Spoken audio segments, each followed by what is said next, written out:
শক্তি হারিয়ে ঘূর্ণিঝড় মান্থা বর্তমানে গভীর নিম্নচাপে পরিণত হয়েছে। এটি উত্তর অন্ধ্রপ্রদেশের সংলগ্ন তেলেঙ্গানার ভদ্রাচলমের পূর্ব ও দক্ষিণে অবস্থান করছে এবং উত্তর পশ্চিম দিকে অগ্রসর হচ্ছে। আজ সন্ধ্যার মধ্যে এটি আরো দুর্বল হবে বলে জানিয়েছেন আলিপুর আবহাওয়া দপ্তরের আঞ্চলিক অধিকর্তা হাবিবুর রহমান বিশ্বাস। দক্ষিণবঙ্গে আজ থেকে 31 অক্টোবর পর্যন্ত ভারী বৃষ্টির সতর্কতা জারি হয়েছে। উপকূলীয় জেলা থেকে শুরু করে বীরভূম, বর্ধমান, মুর্শিদাবাদ পর্যন্ত বৃষ্টি হতে পারে। উত্তরবঙ্গের দার্জিলিং, কালিম্পং, জলপাইগুড়ি ও কোচবিহারে অতি ভারী বৃষ্টি আশঙ্কা করছে হাওয়া অফিস। মৎস্যজীবীদের 30 অক্টোবর পর্যন্ত সমুদ্রে যেতে নিষেধ করা হয়েছে। কৃষকদের ফসল দ্রুত ঘরে তোলার পরামর্শ দিয়েছে প্রশাসন। ঘূর্ণিঝড় মান্থা আজ সকাল 8:30টায় দুর্বল হয়ে অতি গভীর নিম্নচাপ পরিণত হয়েছে। আর এখন সকাল 11:30টার অবজারভেশনে এটি আমাদের উত্তর অন্ধ্রপ্রদেশ সংলগ্ন তেলেঙ্গানায় অবস্থান করছে। অন্ধ্রপ্রদেশের ভদ্রাচলম থেকে পূর্ব দিকে দক্ষিণে এর কেন্দ্রবিন্দু। আর এটির এখন যা পূর্বাভাস তাতে উত্তর উত্তর পশ্চিম দিকে ধীরে ধীরে অগ্রসর হবে এবং আগামী 6 ঘন্টা আজকে সন্ধ্যা বা রাত্রের মধ্যে এটি অতি গভীর নিম্নচাপ থেকে গভীর নিম্নচাপে পরিণত হবে, দুর্বল হবে আরও। আর এটা দক্ষিণ ছত্তিশগড়ের দিকে সরে যাবে। এর প্রভাবে যেটা আমরা আগে থেকেই বলা হয়েছে তাতে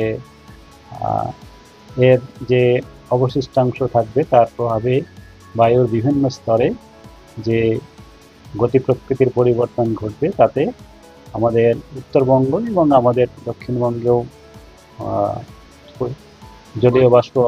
জলীয় বাষ্প ঢুকবে এবং তাতে করে বৃষ্টির সম্ভাবনা আমাদের পশ্চিমবঙ্গের বিভিন্ন জেলাতে আছে।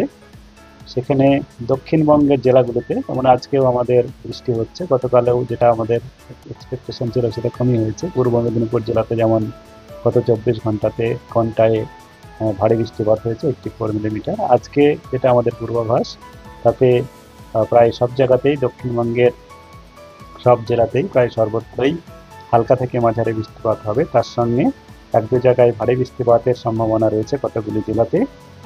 এই জেলাগুলি মূলত বেশি সম্ভাবনা হচ্ছে উত্তর 24 পরগনা, দক্ষিণ 24 পরগনা এবং পূর্ব পশ্চিম মেদিনীপুর, ঝাড়গ্রাম, হুগলি, হাওড়া। আর বাকি সব জেলাতেই বজ্রবিদ্যুৎ সহ হালকা থেকে মাঝারি বৃষ্টিপাত প্রায় সর্বত্রই থাকবে। আগামীকাল 30 তারিখেও প্রায় সর্বত্রই হালকা থেকে মাঝারি বৃষ্টিপাত হওয়ার সম্ভাবনা থাকবে।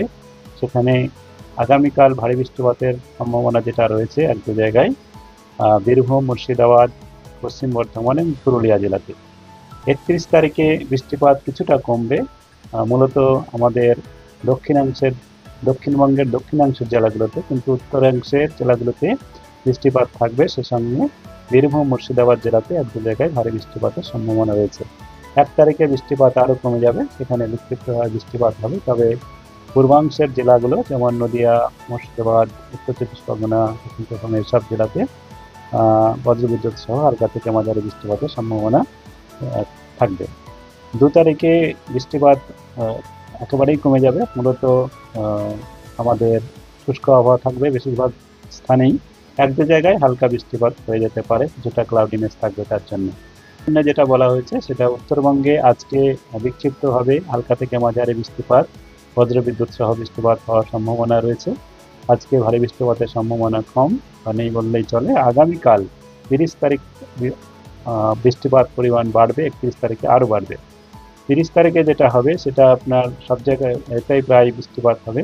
সেখানে মালদা, উত্তর দক্ষিণ দিনাজপুর, দার্জিলিং, জলপাইগুড়ি এবং কালিম্পং এইসব জেলাগুলির মধ্যে 1-2 জায়গায় করে ভারী বৃষ্টিপাতের সম্ভাবনা রয়েছে। 31 তারিখে আমাদের উত্তরের 5টা জেলাতে বৃষ্টিপাত বাড়বে, সেখানে ভারী থেকে অতি ভারী বৃষ্টিপাতের সতর্কতা দেওয়া হয়েছে। সেখানে দার্জিলিং, কালিম্পং, জলপাইগুড়ি, আলিপুরদুয়ার, কোচবিহার এই 5টা জেলাতে ভারী থেকে অতি ভারী বৃষ্টিপাতের সম্ভাবনা বলা হয়েছে, আমরা কমলা সতর্কতা দিয়েছি। আর উত্তর দক্ষিণ দিনাজপুর, মালদা জেলাতেও ভারী বৃষ্টিপাতের সম্ভাবনা থাকছে। 1 তারিখে বৃষ্টিপাত কমবে কিছুটা, তবে আলিপুরদুয়ার, কোচবিহার জেলাতে 1-2 জায়গায় ভারী বৃষ্টিপাত হতে পারে। 2 তারিখে বৃষ্টিপাত অনেকটাই কমে যাবে, সেখানে কেবলমাত্র 1-2 জায়গায় বৃষ্টিপাত হওয়ার সম্ভাবনা থাকবে। 3-4 তারিখে উত্তরবঙ্গেও শুষ্ক আবহাওয়া থাকবে। কলকাতা তার পার্শ্ববর্তী অঞ্চলে আগামী আজ 29, 30, 31 এবং 1 তারিখেও আমাদের প্রতিদিনই সাধারণত মেঘলা আকাশ থাকবে এবং বৃষ্টিপাতও হওয়ার সম্ভাবনা থাকছে। তার মধ্যে